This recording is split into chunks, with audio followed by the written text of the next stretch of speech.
میری زندگی کا مقصد تیرے دین کی سرفرازی۔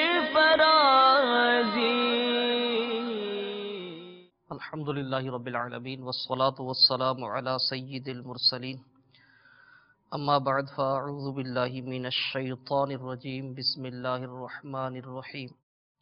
الصلاة والسلام علیک یا رسول اللہ وعلی آلک واصحابک یا حبیب اللہ۔ الصلاة والسلام علیک یا نبی اللہ وعلی آلک واصحابک یا نور اللہ۔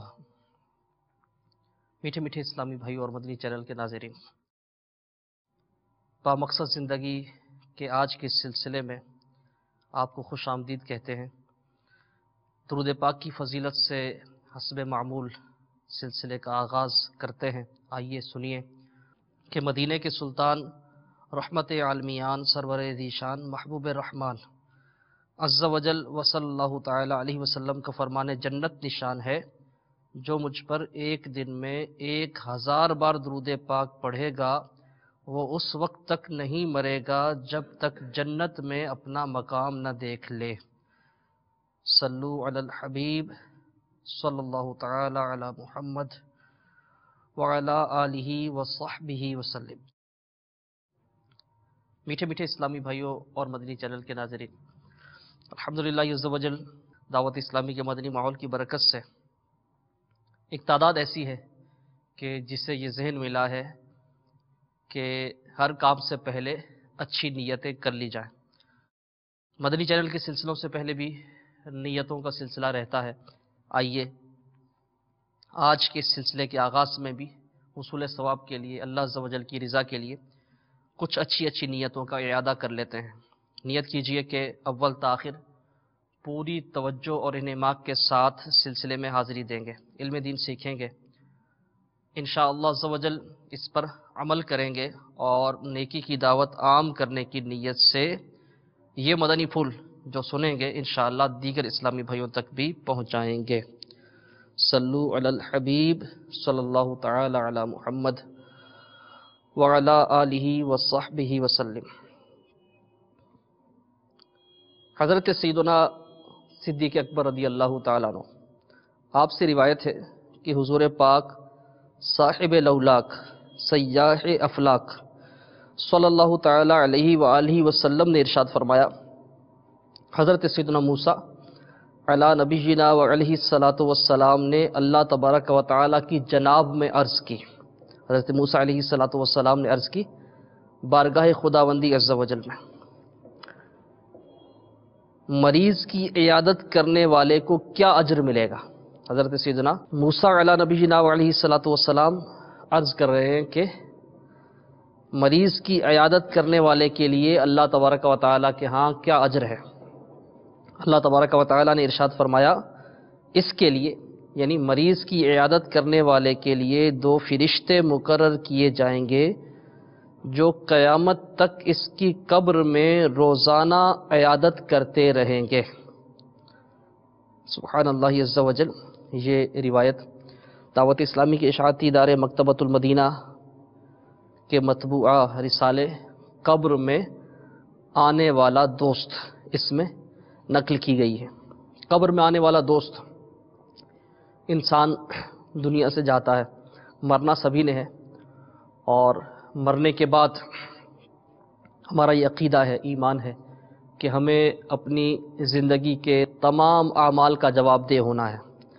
ہمارا یہ ایمان ہے اور ایک مسلمان کے لیے اس پر ایمان رکھنا ضروری بھی ہے، موت اور موت کے بعد پھر حساب کتاب پر۔ انسان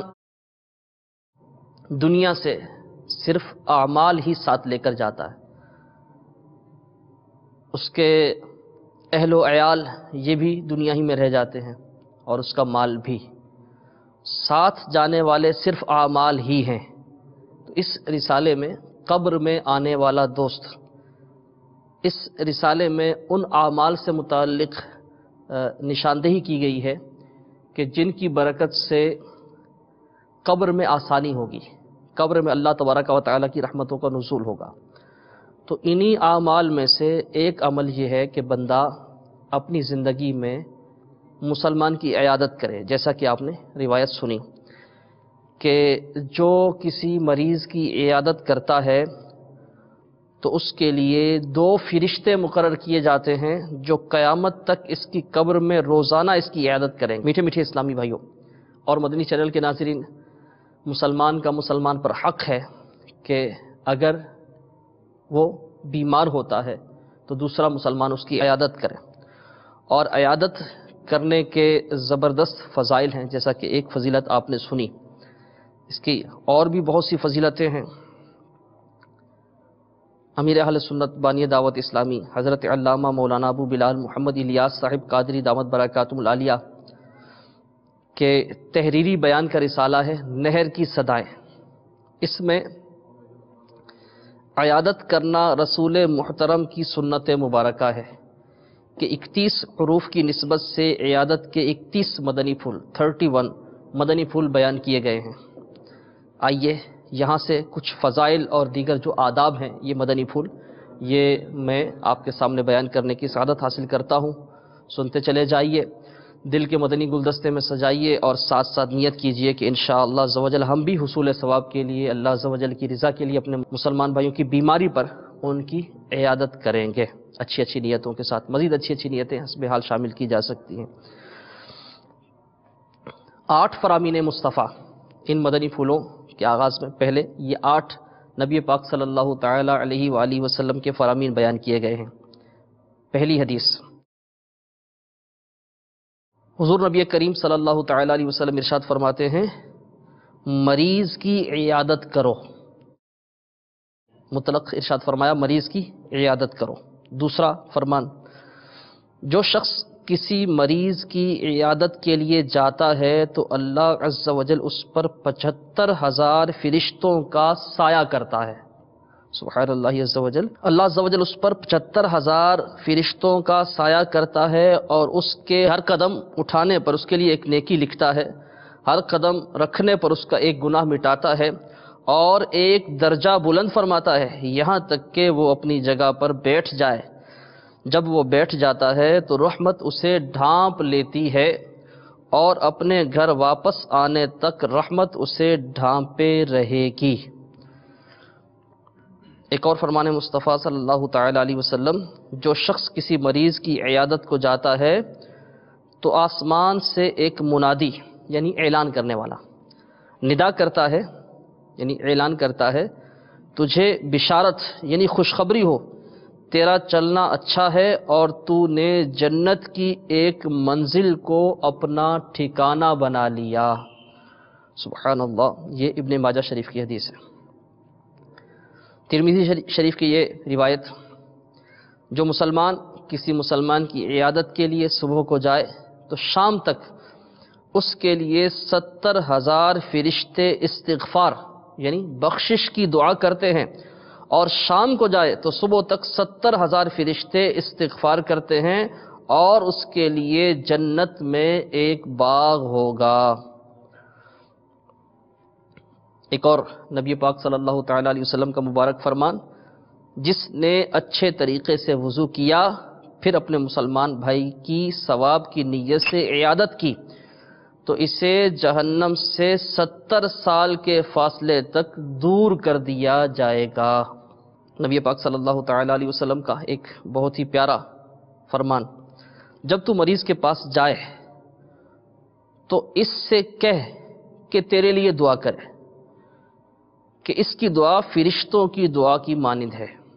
بیمار کے پاس جائے تو اس سے کہے کہ یہ تیرے لیے دعا کرے، اس کی دعا یعنی بیمار کی دعا، مریض کی دعا فرشتوں کی دعا کی مانند ہے۔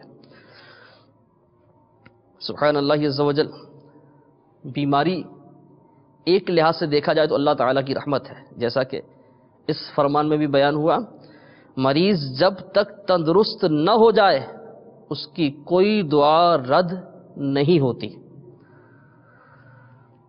ایک اور فرمان، حضور نبی کریم رؤوف الرحیم صلی اللہ تعالی علیہ وسلم، آپ نے تربیت فرمائی کہ مریض کے پاس جا کر کیا کرنا چاہیے۔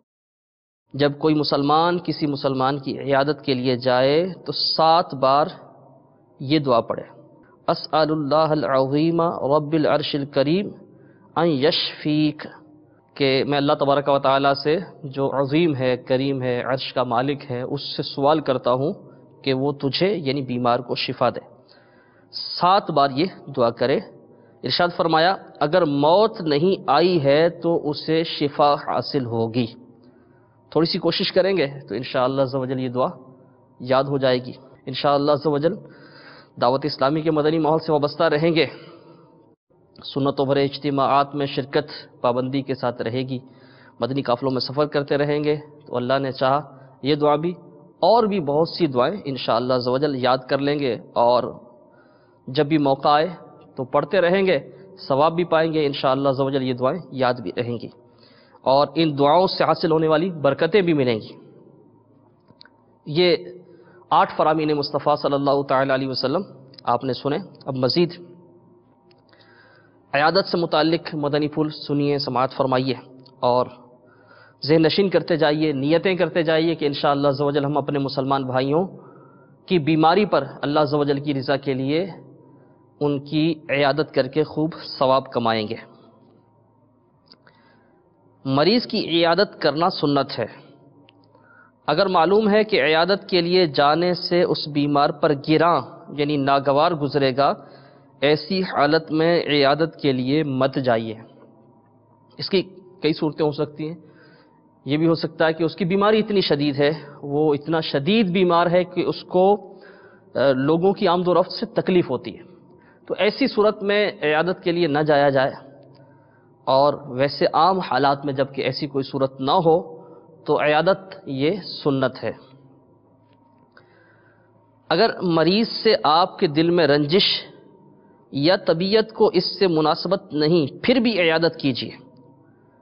سبحان اللہ عز و جل، کتنا پیارا مدنی پھول ہے کہ بیمار ایسا ہے کہ آپ کے دل میں اس کے لیے کوئی رنجش ہے، کوئی ناراضگی ہے، یا ویسے ہی ہم آنگی نہیں ہے، کوئی مناسبت نہیں ہے، مزاج ملتا نہیں ہے، پھر بھی عیادت کرنی چاہیے۔ بلکہ ایسی صورت میں اگر آپس میں کوئی ناچاقی ہے، نا اتفاقی ہے، مزاج نہیں ملتا، ایسی صورت ہے نا اتفاقی والی، نفرت والی کوئی صورت ہے یا محبت میں کمی والی صورت ہے، اگر ایسی صورت میں عیادت کریں گے اللہ عز و جل کی رضا کے لیے تو ثواب بھی اللہ عز و جل کی رحمت سے امید زیادہ ملے گا، اور ہو سکتا ہے کہ یہی عیادت اس کدورت نفرت کی دوری کا باعث بن جائے۔ اتباع سنت کی نیت سے عیادت کرنی چاہیے، اس لیے بیمار پرسی کرنا کہ جب میں بیمار پڑوں تو یہ بھی تیمارداری کے لیے آئے، تو اس طرح جانے سے عیادت تو ہو جائے گی لیکن آپ کو ثواب نہیں ملے گا اگر یہ نیت ہوگی۔ یا اس طرح کی سوچ ہوئی کہ میں بیمار ہوا تھا تو یہ بھی آیا تھا اس لیے مجھے بھی جانا چاہیے، تو یہ سوچ نہ رکھیے، بلکہ اتباع سنت کی نیت سے عیادت کیجیے، اور جو بالفرض آپ کی عیادت کے لیے نہیں آیا اس کے ہاں بھی جائیے، اور کسی کی عیادت کے لیے گئے ہیں تو یہ توقع، یہ امید نہ رکھیے کہ یہ بھی میری عیادت کو آئے گا، اگر آتا ہے تو بہت اچھا، لیکن آپ بیمار پڑے اور وہ نہیں آیا تو اس صورت میں اس سے ہرگز بدگمانی کو دل میں جگہ مت دیجیے۔ کسی کی عیادت کے لیے گئے، مرض کی سختی دیکھی، یعنی بہت شدید بیمار ہے، تو ایسی گفتگو نہ کی جائے، ایسی باتیں نہ کی جائے کہ وہ ڈر جائے۔ مثلا تمہاری حالت تو بہت زیادہ خراب ہے، نہ ہی ایسا انداز اختیار کیا جائے کہ جس سے اس کی پریشانی میں اضافہ ہو، جیسے ایسے انداز میں، وہ تشویش والے انداز میں سر ہلانا وغیرہ۔ عیادت کے موقع پر مریض یا دکھی شخص، اس کے سامنے چہرے پر رنج و غم کی کیفیت نمایاں ہونی چاہیے۔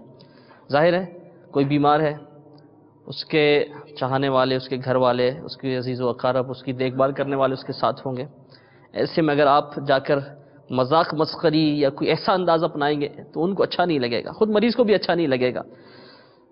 تو سنجیدگی کے ساتھ عیادت کرنی چاہیے. بات چیت کا انداز ہرگز ایسا نہ ہو کہ مریض یا اس کے کسی عزیز کو یہ وسوسہ آئے کہ یہ ہماری پریشانی پر یا میری بیماری پر یہ خوش ہو رہا ہے. ایسا انداز نہ اختیار کیجیے. مریض سے حال دریافت کرنے کے ساتھ ساتھ گھر والوں سے بھی اظہار ہمدردی کیجیے. اگر کوئی خدمت کر سکتے ہیں، تعاون کر سکتے ہیں تو وہ بھی ضرور کیجیے. مریض کے پاس جا کر اس کی طبیعت پوچھیے، اس کے لیے صحت و عافیت کی دعا کیجیے. نبی رحمت شفیع امت صلی اللہ تعالی علیہ وسلم کی مبارک عادت تھی، عادت کریمہ تھی کہ جب کسی مریض کی عیادت کے لیے تشریف لے جاتے تو یوں ارشاد فرماتے ہیں: لا بأس طہور ان شاء اللہ تعالی.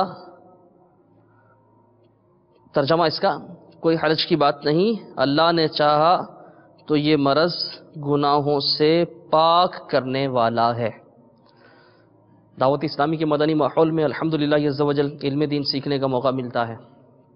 جو اسلامی بھائی دعوت اسلامی کے ہفتہ وار سنتوں پر اجتماع میں شرکت کرتے ہیں وہ جانتے ہیں کہ ہفتہ وار اجتماع میں درود و سلام کے بعد تربیتی حلقے ہوتے ہیں جن میں علم دین سیکھنے کے حلقے یعنی علم دین سکھایا جاتا ہے. سنتیں اور آداب وہ سیکھنے کا موقع ملتا ہے، مسائل سیکھنے کو ملتے ہیں، دعائیں یاد کرنے کو ملتی ہیں.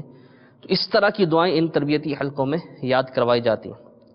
اسلامی بھائی بھی، اسلامی بہنیں بھی مدنی چینل کے ناظرین نیت کریں، اپنے یہاں ہونے والے ہفتہ وار اجتماع میں پابندی وقت کے ساتھ شرکت فرمائیں. انشاءاللہ دیگر بہت سی برکتوں کے ساتھ ساتھ آپ کو علم دین سیکھنے کا بھی موقع ملے گا، ایسی دعائیں یاد کرنے کا موقع ملے گا. اس سے پہلے بھی مریض کی عیادت کے لیے جائیں تو 7 بار جو دعا پڑھنے کی ترغیب ہے حدیث شریف میں وہ بیان ہوئی.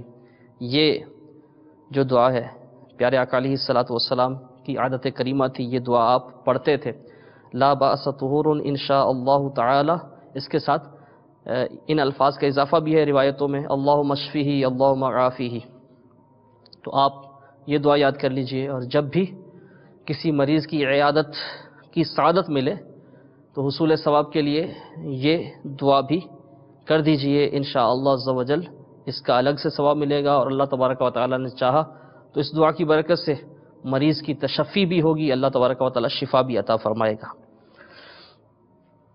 مریض سے اپنے لیے دعا کروائیے کہ مریض کی دعا رد نہیں ہوتی. پہلے آپ نے اس طرح کی روایات سنی کہ جب تک مریض تندرست نہیں ہوتا اس کی کوئی بھی دعا رد نہیں کی جاتی. تو مریض کے پاس جائیں، اپنے لیے دعا کروائیں، اپنی مغفرت کے لیے دعا کروائیں، نیک اعمال میں دل لگے، عبادت میں دل لگے، عبادت کی لذت حلاوت نصیب ہو، یہ دعا کروائیں.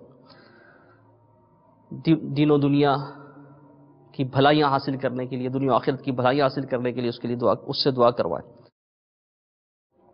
فرمان مصطفیٰ صلی اللہ تعالی علیہ وآلہ وسلم: مریض کی پوری عیادت یہ ہے کہ اس کی پیشانی پر ہاتھ رکھ کر پوچھے کہ مزاج کیسا ہے.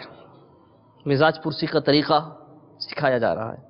مریض کی پوری عیادت یہ ہے کہ اس کی پیشانی پر ہاتھ رکھ کر پوچھے کہ مزاج کیسا ہے.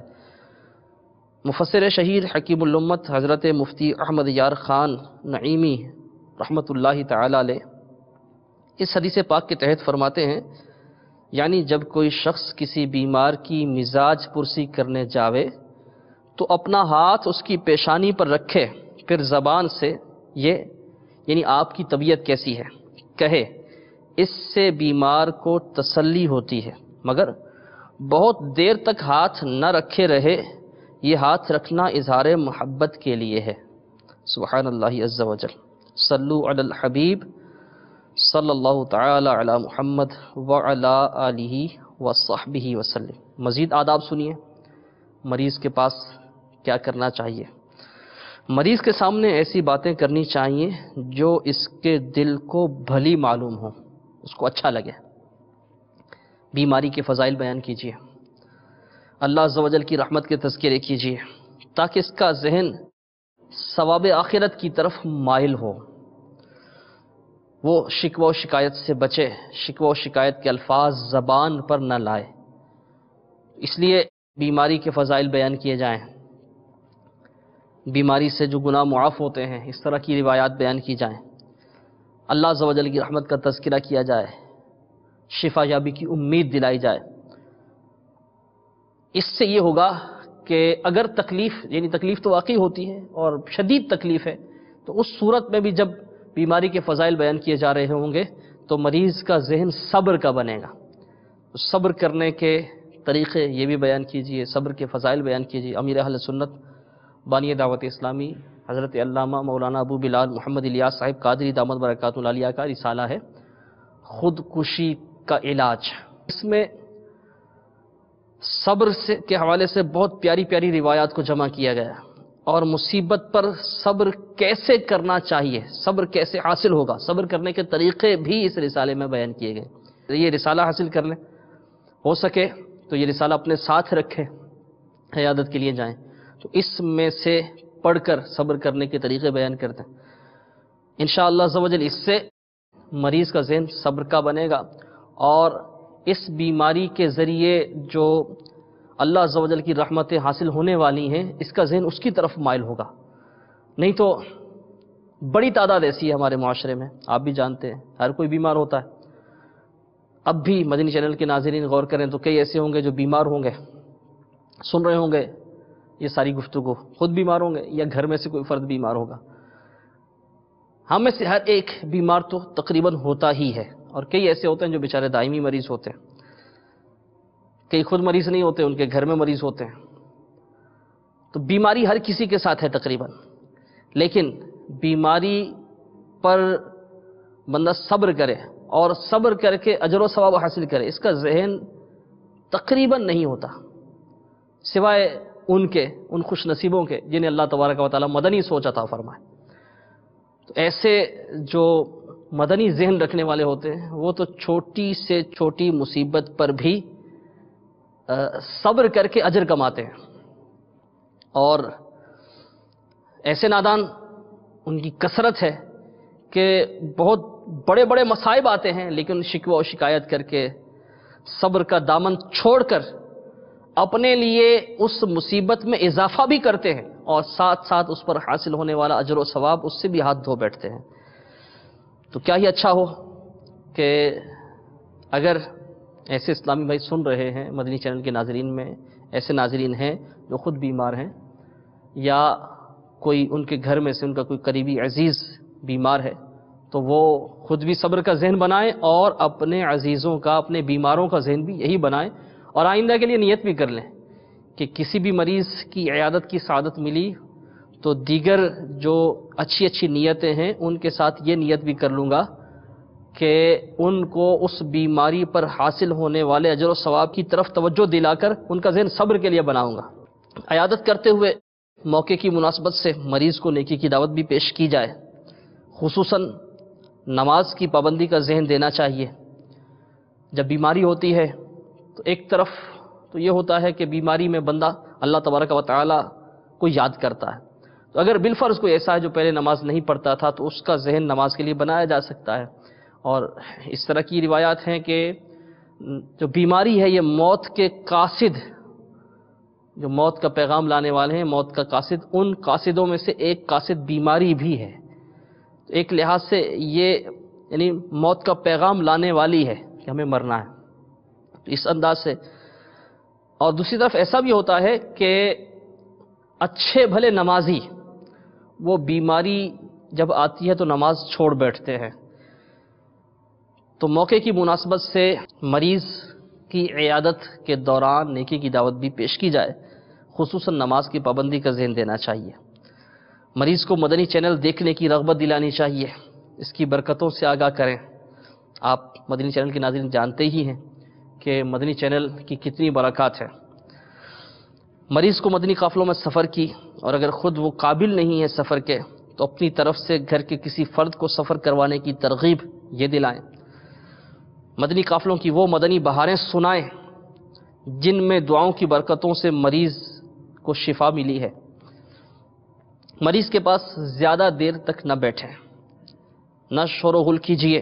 اگر بیمار خود ہی دیر تک بٹھائے رکھنے کا خواہش مند ہو تو ممکنہ صورت میں اس کے جذبات کا احترام کیجیے.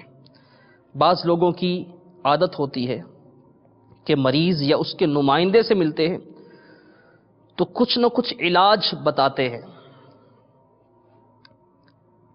بعض تو اصرار بھی کرتے ہیں کہ جو میں کہہ رہا ہوں آپ یہی کرو، فلاں دوا لے لو ٹھیک ہو جاؤ گے. اس طرح کچھ نہ کچھ ٹوٹکے نسخے ہر ایک کو ازبر ہوتے ہیں، یاد ہوتے ہیں.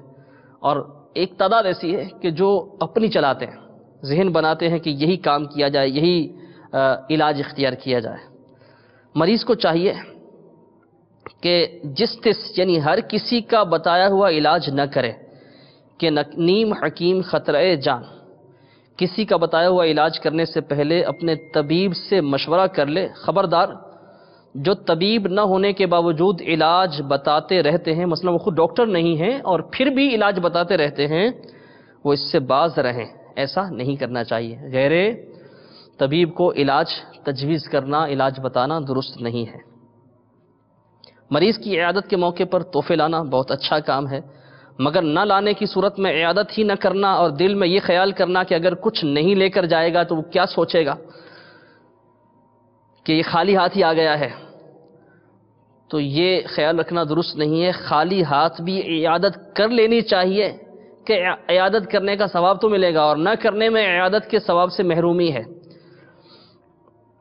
آپ عیادت کے لیے جاتے ہوئے اگر کوئی پھل وغیرہ، بسکٹ وغیرہ لے کر جانا چاہیں تو امیر اہل سنت دامت برکاتہ العالیہ ارشاد فرماتے ہیں تو مشورہ ہے کہ مکتبۃ المدینہ کے مطبوعہ کچھ مدنی رسائل بھی لے جا کر مریض کو پیش کیجیے، تاکہ وہ ملاقاتیوں اور اگر ہاسپٹل وغیرہ میں ہے تو پڑوسی مریضوں اور ان کے عزیزوں کو دے سکے توفتاً.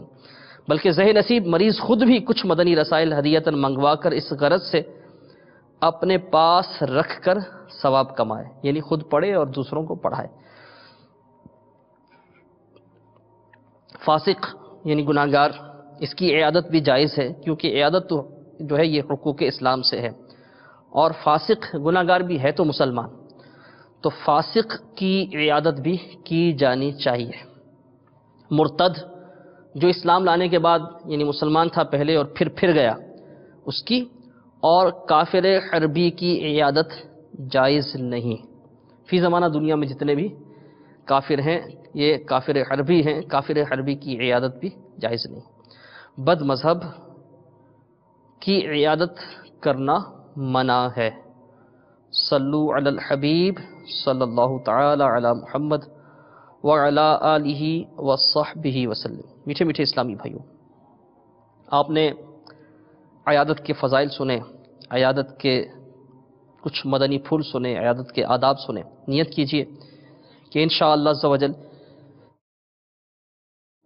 موقع بموقع اپنے مسلمان بھائیوں کی عیادت کریں گے اللہ عز و جل کی رضا کے لیے. الحمدللہ امیر اہل سنت بانی دعوت اسلامی مولانا ابو بلال محمد الیاس صاحب قادری دامت برکاتہ العالیہ نے اس دور میں، پرفتن دور میں، آسانی سے نیکیاں کرنے اور گناہوں سے بچنے کا جو ایک گناہوں سے بچنے کے طریقہ کار پر مشتمل مدنی انعامات جو عطا فرمائے ہیں. اسلامی بھائیوں کے لیے 72، اسلامی بہنوں کے لیے 63، دینی طلباء کے لیے 92، طالبات کے لیے 83، منوں اور منیوں کے لیے 40. اس طرح جو مدنی انعامات عطا فرمائے ہیں، ان میں ایک مدنی انعام مریض کی عیادت سے متعلق بھی ہے. چنانچہ مدنی انعام نمبر 53، کیا آپ نے اس ہفتہ کم از کم ایک مریض یا دکھی کی گھر یا اسپتال جا کر سنت کے مطابق غم خواری کی اور اس کو تحفہ پیش کرنے کے ساتھ ساتھ تعویذات عطاریہ کے استعمال کا مشورہ دیا؟ تحفہ مکتبۃ المدینہ کا رسالہ بھی پیش کیا جا سکتا ہے. تو میٹھے میٹھے اسلامی بھائیوں، اگر ہم مدنی انعامات پر عمل کرنے والے بن جائیں تو جس طرح یہ سعادت ملے گی مریض کی عیادت کی، اور بھی بہت سی سعادتیں ملیں گی. جو مدنی انعامات پر عمل کرتے ہیں وہ جانتے ہیں روزانہ فکر مدینہ کرنا یعنی مدنی انعامات کا رسالہ پر کرنا، یہ سمجھ لیجئے کہ مدنی انعامات پر عمل کرنے کی جان ہے. اس میں شیطان بہت سستی دلاتا ہے. اگر بالفرض آپ پہلے عمل کرتے تھے، فکر مدینہ کرتے تھے، رسالہ پر کرتے تھے، اب سستی ہو رہی ہے، پھر عزم نو کیجئے. ایک بار پھر عزم کیجئے اور آج سے پھر آپ فکر مدینہ شروع کر دیجئے. آپ اپنے عمل میں حیرت انگیز طور پر مدنی انقلاب محسوس کریں گے. اللہ تبارک و تعالی ہمیں اپنے مسلمان بھائیوں کی غمی، بیماری، دکھ، تکلیف وغیرہ میں عیادت کر کے ثواب کمانے کی توفیق بخشے. آمین بجاہ النبی الامین. صلو علی الحبیب صلی اللہ تعالی علی محمد وعلی آلہ وصحبہ وسلم. میری زندگی کا مقصد تیرے دین